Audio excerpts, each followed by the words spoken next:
Okay, thank you very much. It's a honor, great honor, to have a friend of mine who's become very friendly over the last number of years. We knew each other before, but Mark is the head of NATO, Mark Rutte, Secretary General of NATO. Highly respected by everybody that knows him, but in particular the European countries. They have great reliance on him, and he's done a fantastic job. And we had a tremendous meeting, I guess it's about a month ago, and I think Mark will tell you that it was really perhaps more important the date of November 5th. That was the election day. Maybe that was the most important, because we've made tremendous progress together. And one of the reasons that you're here today is to hear that we are very unhappy, I am, with Russia. But we'll discuss that maybe a different day. But we're very, very unhappy with them, and we're going to be doing very severe tariffs if we don't have a deal in 50 days. Tariffs at about 100%. You'd call them secondary tariffs. You know what that means.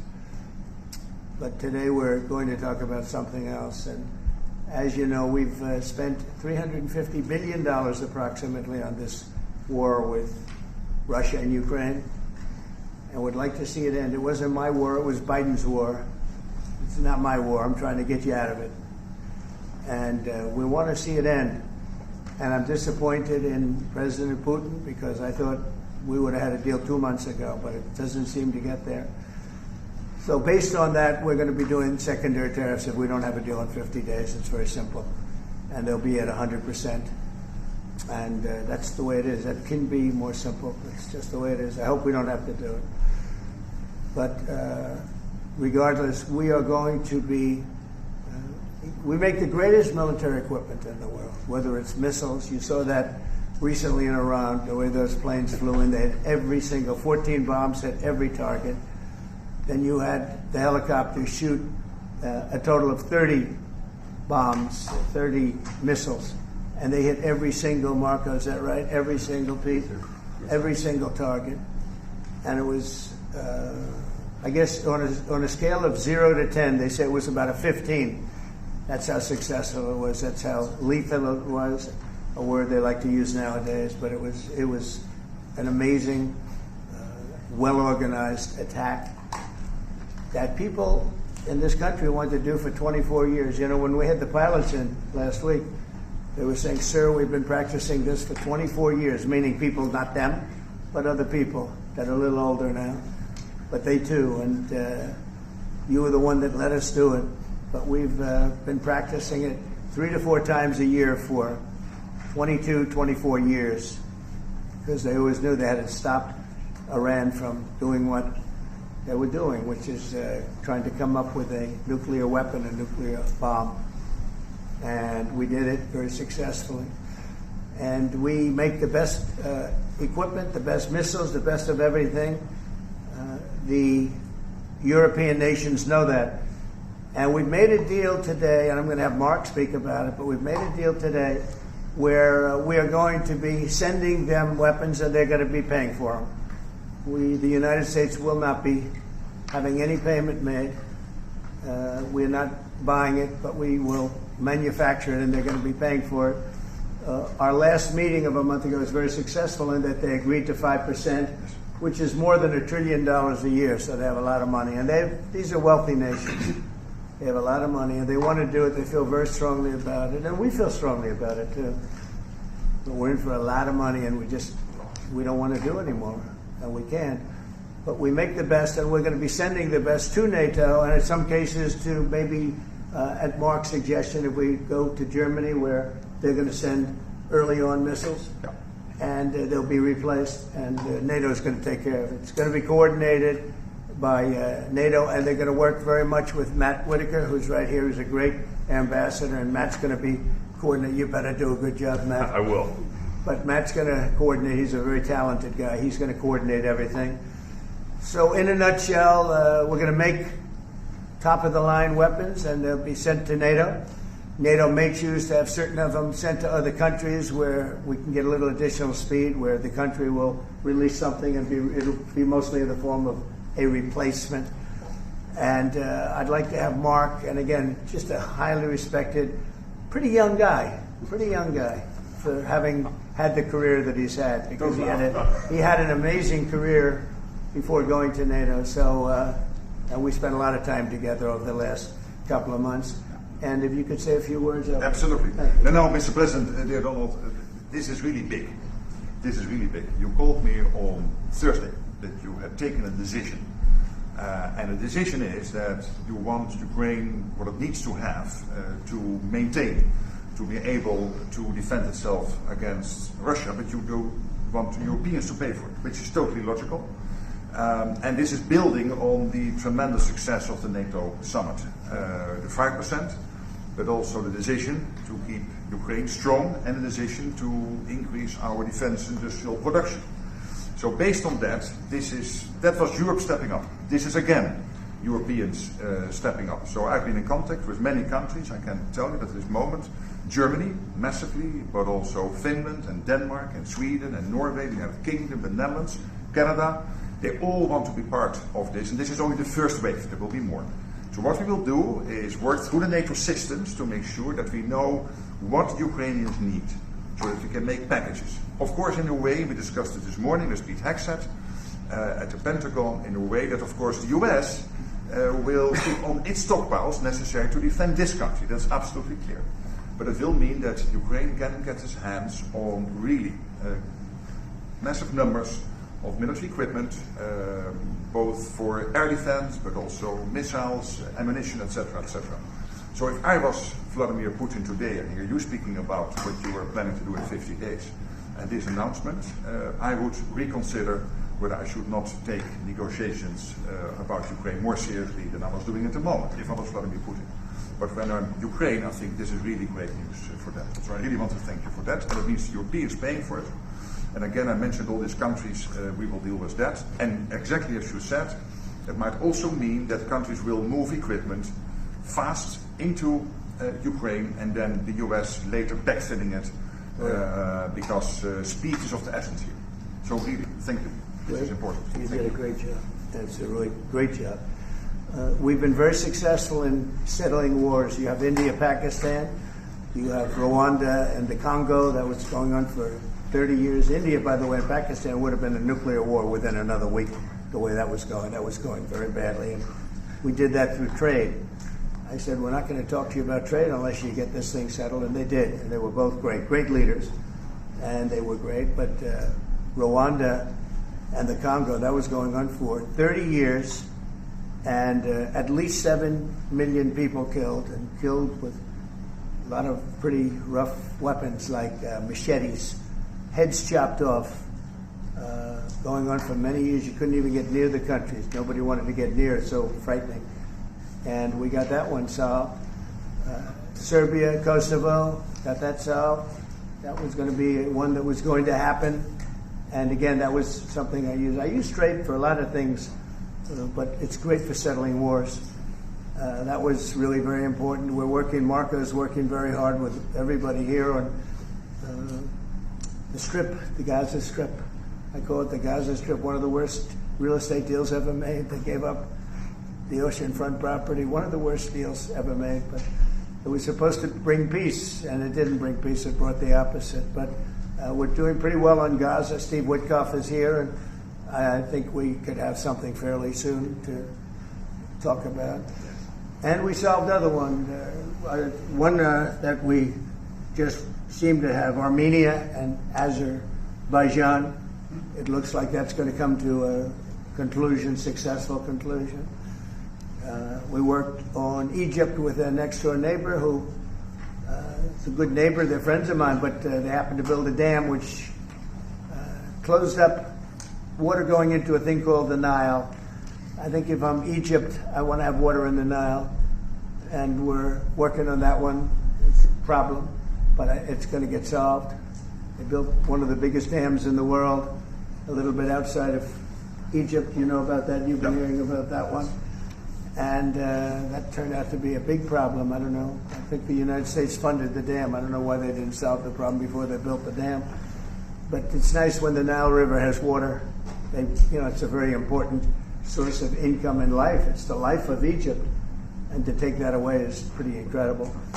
But we think we're going to have that solved very quickly. So we do good. The only one we haven't been able to get to yet is Russia. I'm not happy, and I will tell you that Ukraine wants to do something. Again, it's a war that should have never started. If I were president, it never would have happened. I used to speak to President Putin about it a lot. It was the apple of his eye.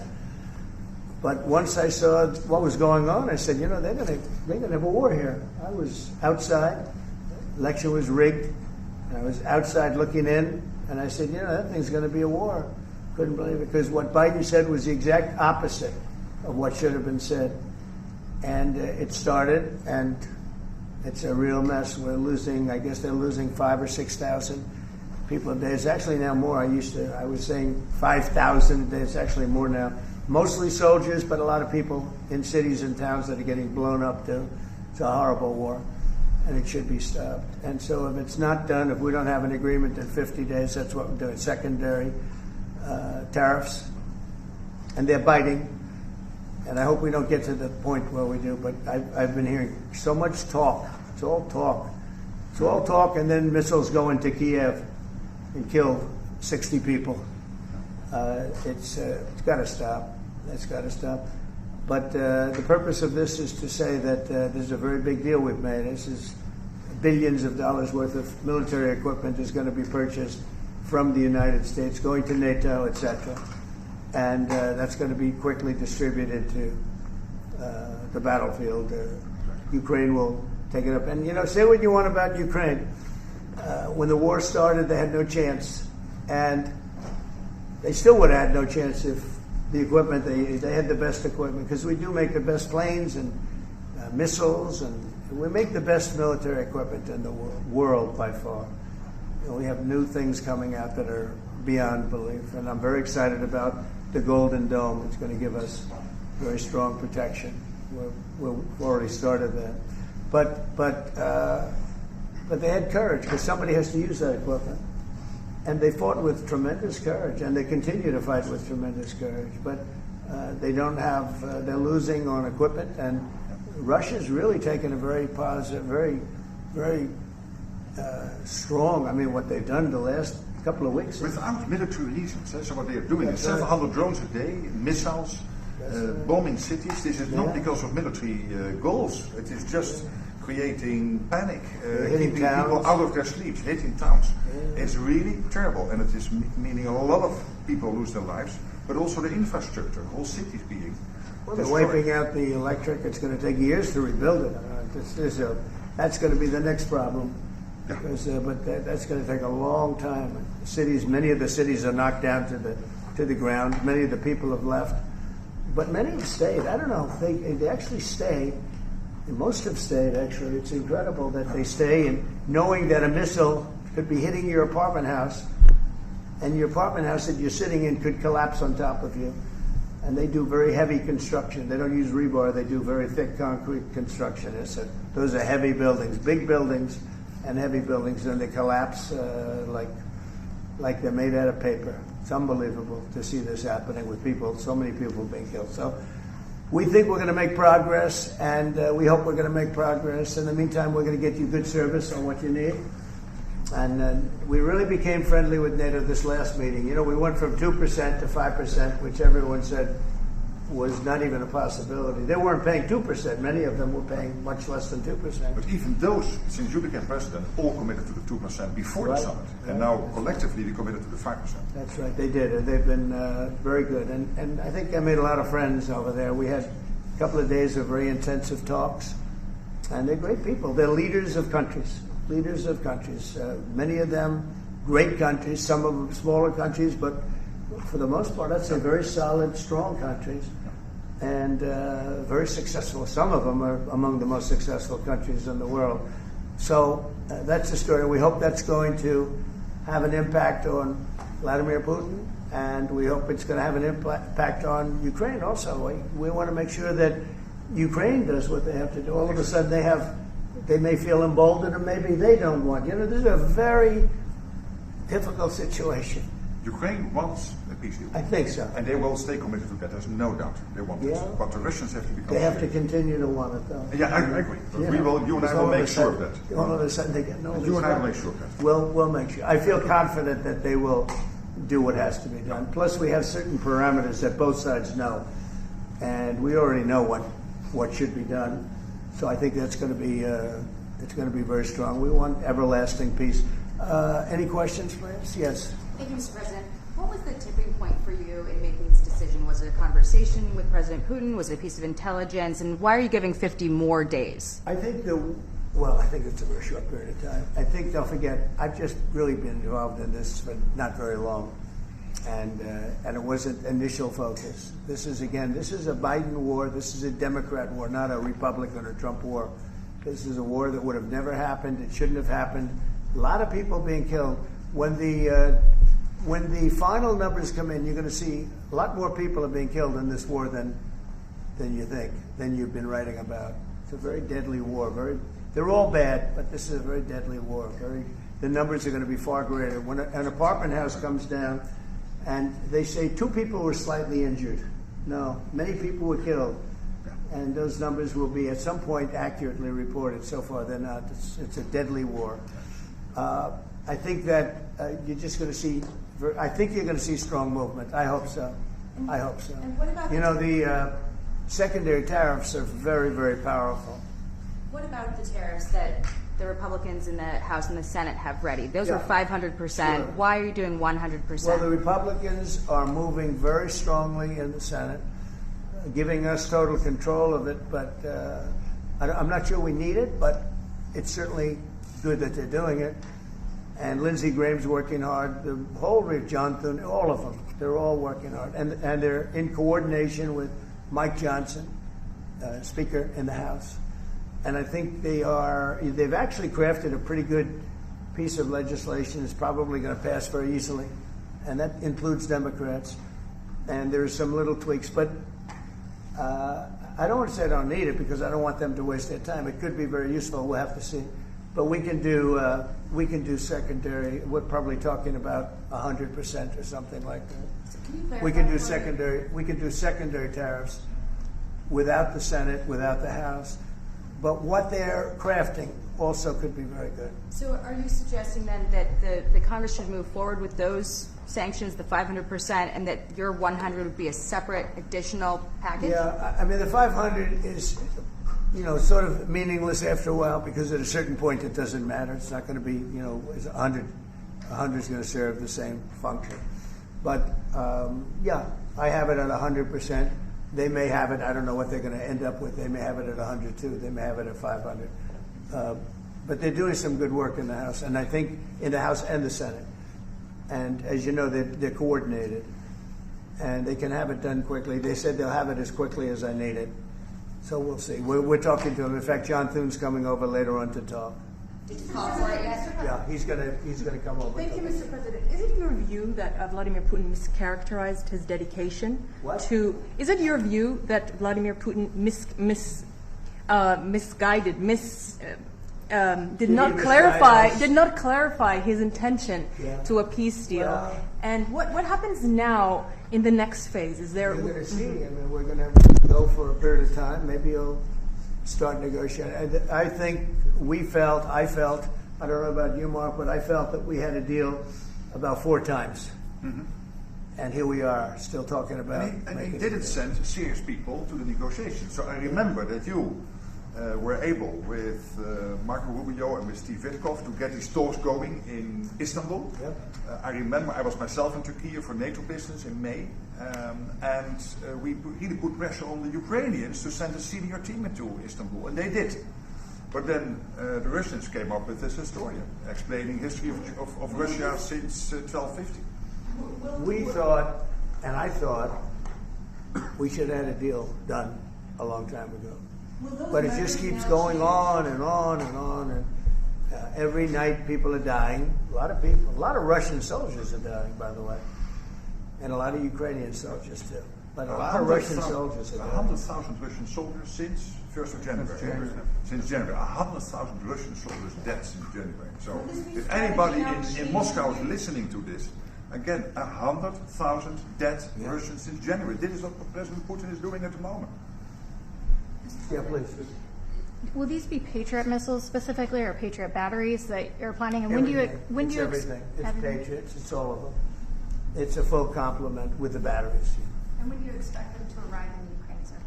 Well, we're going to have some come very soon, within days, actually. Because a couple of the countries that have Patriots are going to swap over and will replace the Patriots with the ones they have. And Matt will coordinate with NATO. But so it's going to be, they're going to start arriving very soon. And this afternoon, Boris Pistorius, the German defense minister, is visiting Pete Hegseth, the Secretary of Defense, and we'll discuss also, I think, on this whole Patriot thing. Norway is involved, so that's on the Patriots, but this whole deal is also about missiles or ammunition, so it's a broader than Patriots. We have one country that has 17 Patriots getting ready to be shipped. They're not going to need them for them. So we're going to work a deal where the 17 will go, or a big portion of the 17 will go to the war site. Mr. President. That could be done very quick. Mr. President. Mr. President, Yeah, please. could this transaction with NATO be viewed as a step towards achieving peace, letting Putin know that now Zelensky has a little bit more powerful tools in his tool chest, and maybe that brings him to the table to achieve peace? I know that you wanted to do that. Brian, that's what we've been saying. I think you might have expressed it better if you wanted to. I'm just That's trying to exactly explain- what That was a summary. That was a nice summary. I think he's done better than us. He's a very good guy, I can tell you that. But no, it's well said. Yeah, I think this is a chance at getting peace. Or it's just going to be the same thing. I have to tell you, Europe has a lot of spirit for this war. A lot of people, when I first got involved, I really didn't think they did, but they do. And I saw that a month ago, and you were there, many of you were there. The level of esprit de corps, spirit that they have is amazing. They really think it's a very, very important thing to do, or they wouldn't be doing it. Look, they're agreeing to, they're paying for everything. We're not paying anymore. We have an ocean separating us. I said, we have a problem. We make the best stuff, but we can't keep doing this. And Biden should have done this years ago. He should have done it from the beginning, but he didn't. He didn't know he was there. This guy, what a horrible job they did for this country. And I just hope between the border and this and so many other inflation, what a horrible administration. The worst administration in history, in my opinion. That's not my opinion. I think it's everybody's opinion. But this is something that shouldn't have happened, and we're going to see if we can end it. If I can follow up. I do want to make one statement.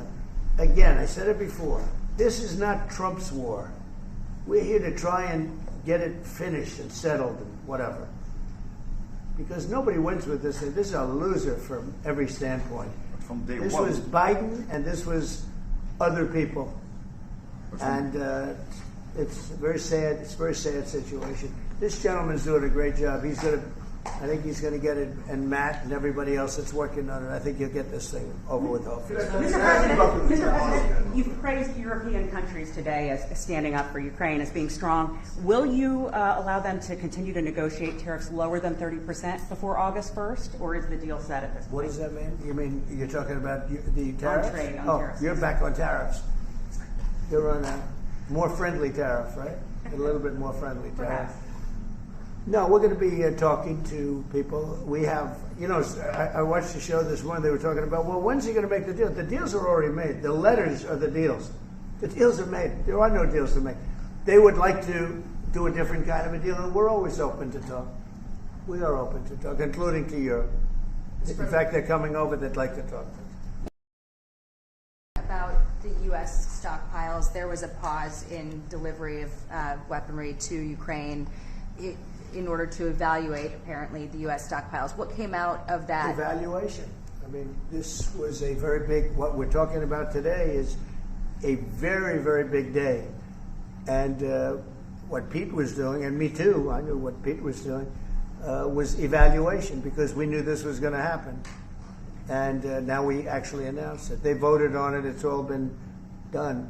So obviously that has a big impact on, when you say pause, obviously you're not going to be doing things if you don't know what's going to happen here. But we were pretty sure this was going to happen, so we did a little bit of a pause. But this is a very big This is a very big event today. This is something very big. If Putin escalates further, how far are you willing to go in response? In what? How far are you willing to go if Putin were to escalate, send more bombs in the coming days? Don't ask me a question like that. How far? I want to get the war settled. They're not Americans that are dying in it, and I have a problem, and JD has a problem. It's a stance that he's had for a long time. They're not Americans dying, but there are a lot of people dying, and on something that should be able to be settled, and we all agree with that. This group of people, we want to defend our country, but ultimately, having a strong Europe is a very good thing. It's a very good thing. So I'm okay with that. Yeah, please, in the back. Yeah. Is there a ceiling on what the Europeans are willing to pay for? And it sounds like, are you ruling out the U.S. paying for from additional weapons through drawdown authority? Shall I try to answer that? Because basically what the president is saying, that he is willing, of course, taking consideration what the U.S. needs itself. So it's not that you can have a shopping list and you can order whatever you want, because the U.S. has to make sure that the U.S. keeps its hand on what the U.S. needs, also to keep the whole world safe, because in the end you are the police agent of the whole world. You're the most powerful nation on earth, the most powerful military on earth. But given that, the U.S. has decided to indeed massively supply Ukraine with what is necessary through NATO. Europeans 100% paying for that. And what we have been doing over the last couple of days is talking with countries, and I just mentioned the ones who in the first wave immediately said, we want to chip in. And then you are really talking about big numbers. Take Germany visiting today. They're really talking about big numbers. Can we get some clarity? I will say that I spoke with Germany, spoke with most of the larger countries, and they are really enthusiastic about this. They want to, and they're willing to go very far. I will tell you, as per your question, how far would I go? They want to go very far. They don't want this to happen. That's why I think from Putin's standpoint, it would really be good. He gets the country's economy is doing very poorly, and he's got to get his economy back. He's got to save his economy. He could save his country in a sense, but the economy can destroyed a lot of countries over the years. He wants to get that economy back, and he's got a great country for trading and other things. If they could use the assets instead of war, he's got some tremendous potential. That's what I would say. How did you deliver this news to Putin, sir?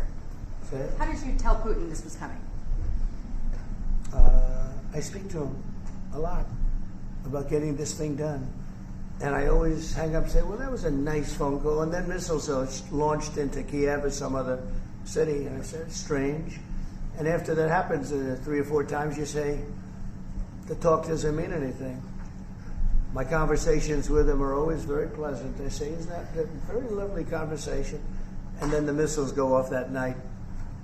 I go home, I tell the First Lady, I spoke to Vladimir today. We had a wonderful conversation. She said, oh, really? Another city was just hit. So it's like, look, he's, I don't want to say he's an assassin, but he's a tough guy. It's been proven over the years. He's fooled a lot of people. He fooled Bush. He fooled a lot of people. He fooled Clinton, Bush, Obama, Biden. He didn't fool me. But what I do say is that at a certain point, ultimately talk doesn't talk. It's got to be action. It's got to be results. And I hope he does it. It's potentially such a great country to be wasting so many people on this and the money. And look at what's happened to his economy. Look at what's happened. So, and with the threat in 50 days, yeah, the economy will be hit very hard. I mean, look, I hope he's going to do it. He knows the deal. He knows what a fair deal is. If there is such a thing as a fair deal, there's no winners here. This is a loser. This is a loser. And I dealt with him from the beginning. It wouldn't have happened, but I will say Ukraine was the apple of his eye. We talk about it. It was the apple of his eye, but it wasn't going to happen. And he understood that. It wasn't going to happen. And then I noticed, after I was out, I noticed soldiers forming at the border. Yeah. And then I heard horrible, stupid things being said from the other side. And I said, they're really handling it very, very wrong. It's a shame. Yeah. Can I add one thing? And that is about President Trump, because you came in office in January. On the 12th of February, you had your first phone call with Putin. I think you did exactly what I hope you would do. That is breaking the deadlock.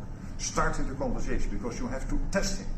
I know Putin very well from the days when I was Prime Minister in the Netherlands. You have to test him. And you did this, and you really gave him a chance to be serious, to get to the table, to start negotiations. Steve Witkoff, Marco Rubio, we all tried to help you.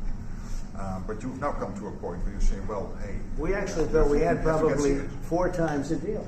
Yeah. I mean, you would have called and we said, Yeah. this looks good. Yeah. And then the deal wouldn't happen because bombs would be thrown out that night and you'd say, we're not making any deals. It was like... But you making the deadlock was crucial because you had to start that process. And you were the only one who was able to do that. I think we'll get it done. Do you think he's reasonable enough to negotiate an end to I think we're this? going to get it done. I think, look, this is a very powerful situation. You have very wealthy countries buying the best equipment in the world. And we have the best equipment in the world. We make equipment like no other. You know, our submarines, nuclear submarines, are so powerful. They're the most powerful weapon ever built. And we have the best in the world they're 20 years behind, 25 years behind us. We have the greatest equipment anywhere in the world. I just hope we don't have to use it. Yeah, please. Thank you, Mr. President.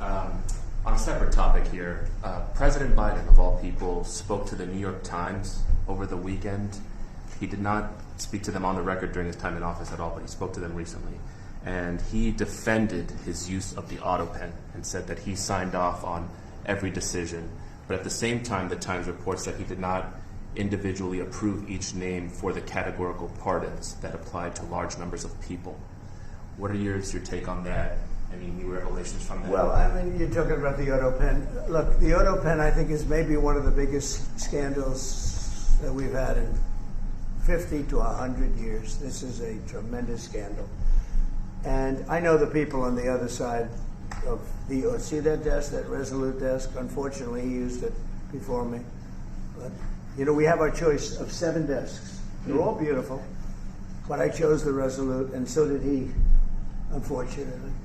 But the people on the other side of the Resolute desk, I know them. Lisa, the whole group, and they're no good. They're sick people. And I guarantee he knew nothing about what he was signing. I guarantee it. So they're going to figure it out, and we'll see what happens. But to me, the Autopen, you know, you elected president. You know what the Autopen is supposed to do? Sign thousands of letters from young people that write. We get thousands of letters a week, Susie, right? Thousands. I mean, tens of thousands sometimes. I look at a room. There's a room where we have many, many people working, responding and sending letters back. That's what an Autopen's supposed to be. To write to a young 7-year-old boy that writes to the president, and he wants to be president someday, and he loves America. That's what the Autopen's supposed to be. It's not supposed to be for signing major legislation and all of the things. No, the Autopen, and I doubt he knew. I doubt they even spoke to him about it. I think they had, it's called a freewheeling Autopen. Like, Biden was never for open borders. Biden was never for transgender for everyone. So I don't think I think the radical left people that took over the White House, and if I didn't win, our country was finished. You know, when I was in, and I said this a couple of times, I hope I don't bore you with it, but when I was in Saudi Arabia, I was in Qatar, I was in UAE, and then I met with all of your leaders, yes, including you, a great leader. He's now the leader of many countries, not just No. But I met with a lot of leaders over the last 2 months in the Middle East and all of the NATO countries. And I will tell you, they had one common phrase. They thought America was dead 1 year ago, and today they say, and they all say it, and I hope you'll back me up on this. But they say now it's the hottest country anywhere in the world. It is. Look at our numbers. Look at the numbers we made. You see, we made $25 billion last month. We didn't make that for years.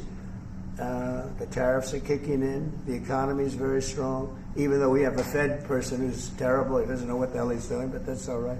We blow through interest rates. We're doing so well, we blow through it. It'd be nice because people would be able to buy housing a lot easier. But think of it. We thought your country was dead, and they were dealing with China because they were really going to China, but not anymore. But we thought your country was dead, and now you have the hottest country anywhere in the world. So we've done a really good job, and It's an honor to have this man. This man is a star, and he's going to be dealing with another one of my stars, Matt, and you're going to do a great job, Matt Whitaker. Okay? Thank you very much, everybody. Thank you. Thank you.